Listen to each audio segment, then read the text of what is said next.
Alright guys, welcome back to VALORANT News. The day has finally arrived. The World Championship begins later on this evening with Team Liquid versus Na'Vi. Lots of storyline to get into today. Some big rumours as to next season's format and schedule for the entire VCT 2024. And also rumours that Trent might well be leaving the guard to go to Cloud9. Or is there something else going on with all of these rosters getting formed behind the scenes? Very much intrigued to hear your perspective in the comments below. Hit the like button if you enjoy. Subscribe if you're new as always. I would greatly appreciate it. First of all then, let's talk about the rumoured 2024 VCT season schedule. This current year's schedule wasn't the best by most people's estimations. The season I don't think lasts long enough, to be perfectly honest, in addition to the fact that there was no mid-season opportunity to make roster changes, which, to be honest, yes, Fnatic might win all the events this season, and they'll be very impressive in doing so. But there are plenty of teams in these leagues that would have loved to have made changes. But all they could do was bring in a substitute, bring in their coach, and that was it.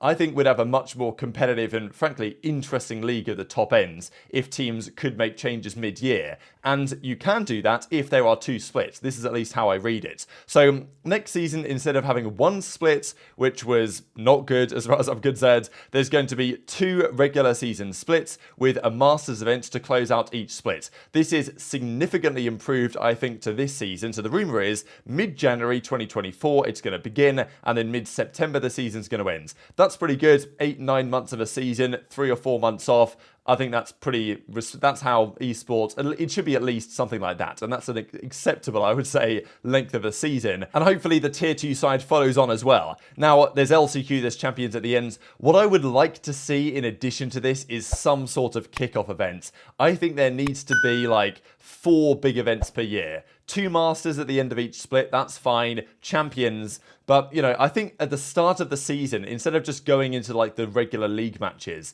there needs to be kind of like the lock-in events, but I don't know if they really want to have like all 30 teams around the world fly in for that. Again, just because like they did it this year because it was a big kickoff for the entire partnership era. I don't know if they want to do it again, but still, there's been talks about whether you get, even in each different region, you get all the tier 1 teams, you get all the tier 2 teams, you get the game changers teams, I don't know, and just throw them into like some sort of fun tournament just to kick off the season. I think there needs to be something like some sort of kickoff event to start the season off. I think it would be nice. And even though the winner of that tournament might be somewhat more fluky than the other ones, I think it'd be better to have 4 events than to have 3. So that I would like to see this format they're proposing with like a lock-in event or something similar at the start of the season would be getting close, I think, to the optimal format. So we know that one of the Masters is going to be in Shanghai, China. So the second split is probably going to start in beginning middle of May to the end of June time, and then Masters end of July, LCQ coverage for Challengers Championships in August, Champions September. So this probably makes a reasonable amount of sense. Now the other piece of the story here actually, which is very interesting, is that tier 1 teams in the Partnership League VCT 2024 will be able to establish a partnered team in tier 2. So I think it just means like a team that they duo up with, to the effect that if they want to bring in players mid-season, now I'm guessing if they're going to have 2 splits and there's going to be Masters 1, Masters 2, surely after Masters 1, there's going to be a roster change period. That's what I'm hoping for at least, and I think that needs to be the case. But if not, they can partner with a tier 2 team and use that team as a substitute roster, which is a little bit questionable, maybe, but this is what the rumor is. That this doesn't exactly mean an academy, but let's say let's say your Sentinels, you can partner with M80 if you wanted, and pay some of their salaries, or like all of their salaries, we'll see in a second, and then you would have access to those players to then bring them into your starting team as substitutes as and when necessary, which is an interesting concept. I don't know if teams will actually jump at the chance to do this, because if you are going to do this with certain players, you have to pay that player's salary. If they're promoted, you then have to bump them up to the minimum salary, at least in the VCT, and like a VCT player can be demoted to the tier 2 team as long as they've played less than 50% of the VCT games. But this is the thing, like if you're M80, do you even want that partnership? Because, okay, you might have Sentinels paying your players, so you don't have to pay them, but then at any moment, your players could just get whisked away by your partner team to tier 1, and also like players that they don't don't want get dropped down. So it kind of might mess you up. So I don't really know if this is going to be a preferable option for... It's not like teams are forced to do this. They're not like mandating academies. But I do wonder whether teams will actually really go in for this or whether they'll think that it isn't actually particularly worth it. Now, let's talk about the conferences they did yesterday before the event began. I've got to mention, because we talked about Alpha yesterday from Fnatic talking about how, oh, well, they're going to win everything. They're going to be looked back on in 10 years as the best Valorant team of all time. And they may well be. But if we're going to talk about Alpha potentially jinxing things, we've got to talk about Boostio. So he was asked about their group, Evil Geniuses, and he says, yeah, I think it's a pretty easy group. He went on to say the following, like, you know, I do think we really like our group. I think it's a pretty easy group. Any team can go on a run. Any team can win. But if you look at the overall groups, our group, I think, is definitely the easiest, or at least one of the easiest. I'm very happy about it. So they are hopeful that they will go through it without issue, and we'll see if there's any jinx powers in play there for EG. They should be fine, you'd think, in the group that they've got. Let's talk, though, about the guard. So we've talked the last couple of days. Valin, Ned, Jonah P, these guys are free agents. Their contracts are at an end, and they might stay or they might get poached away. And this is where we get into the Scrimbucks question. I just wanted to confirm as well, I talked about this the other day, that this team of Yay and Nitro and Exalt were actually beating Loud and in a scrim, so it doesn't really matter. But still, and we didn't see a screenshot of it, but I stumbled across a screenshot of it yesterday, so I thought I'll just share it for you guys to prove that actually, yes, this was going on.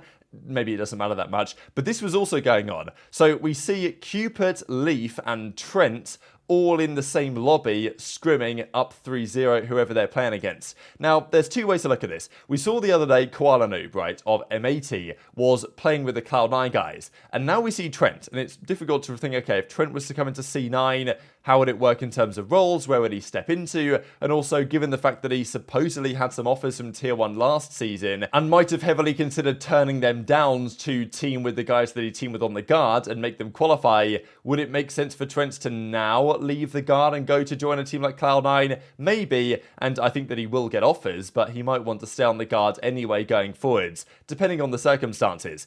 There's also the possibility, though, this is another, effectively a pickup team, and this is what Emil said, the coach of Team Liquid, on the press conferences yesterday, is that many teams right now are forming rosters just to, you know, because Cloud9 aren't at Champions, and the teams that are at Champions need to practice against somebody. So players are just kind of forming rosters just to practice against those guys and give them some practice and just play some fun Valorant in their own time. That might be what we see here, but at the end of the day, if you're, as Cloud9, going to do that, you know, would you not think about bringing players in that you might actually consider playing with at some point? They looked at Koala Noob the other day. They're now playing with Trent. So those are two players that could well be in the consideration for a team like Cloud9. So it seems like a bit of a coincidence. I don't think this is necessarily them just, you know, oh, you know, us and Trent, we just happen to play as just this random pickup team.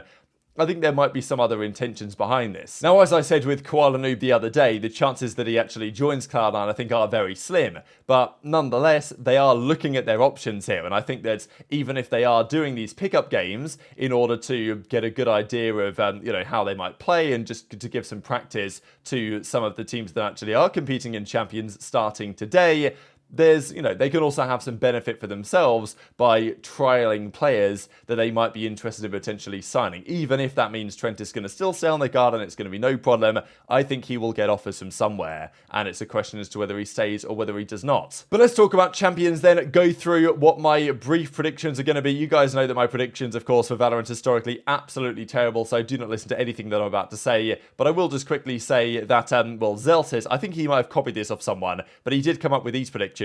So he's gone for PaperX, Edward Gaming, EG, and then FPX getting through. So a couple of Chinese teams. Fnatic, NRG, Liquid, Loud. That's his predictions. And I guess while I'm here, I might as well just go through and do what I would say. I think that Group A is the hardest one to predict. So I'm going to come back to that one, to be fair. Let's go Group B.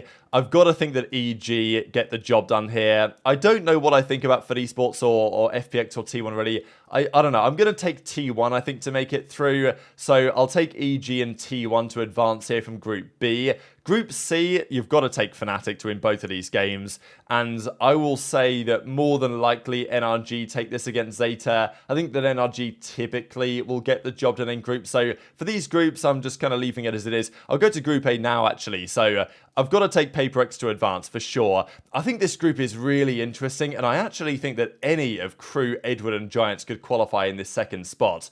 It's tough to say, but I will say that Edward, they've got Kankang, he's playing so well, and it's tough to bet against them. So I think I will take Paper X and Edward Gaming. I just don't know how to call this one. Maybe I'll take Giants to bow out early, but Giants are pretty good. And Crew, we don't really know how good Crew even are, because they won the Americas LCQ out of nowhere. Like, was that just a fluke? Are they actually very competitive now? I can definitely see them qualifying, but I think that Edward are just, based on Masters Toko, should be a bit better. So I'll take that.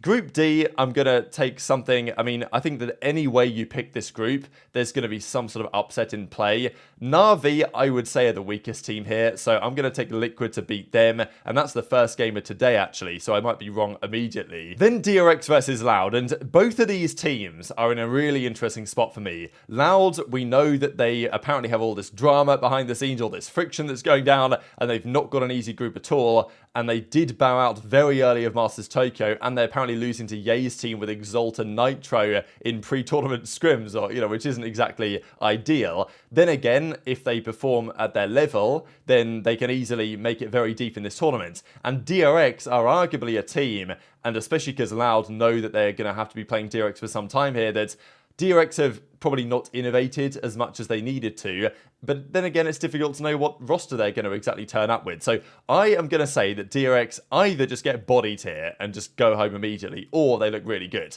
So I'm taking DRX to beat Loud, I'm then taking DRX to beat Liquid, and for some reason DRX, they seem to do well in the groups. Just historically, they'll just play really well up until they get to the quarters, and then all of a sudden they just collapse. So maybe it's going to be the same story again. I'll take Loud to beat Na'Vi, but then I'll take Liquid to beat Loud. So I guess my only hot take really here is that Loud don't make it out of their group. So I guess that's kind of what I'm going for. But here we go. Those matches are beginning today. Group D kicks off Liquid versus Na'Vi, the first game of Champions, then DRX versus Loud. And yeah, we're officially here, and Champions is beginning in just a few hours' time. So very much interested to hear your thoughts in the comment section below. Hit the like button if you enjoyed. Subscribe if you're new. Take care, and I'll see you next time.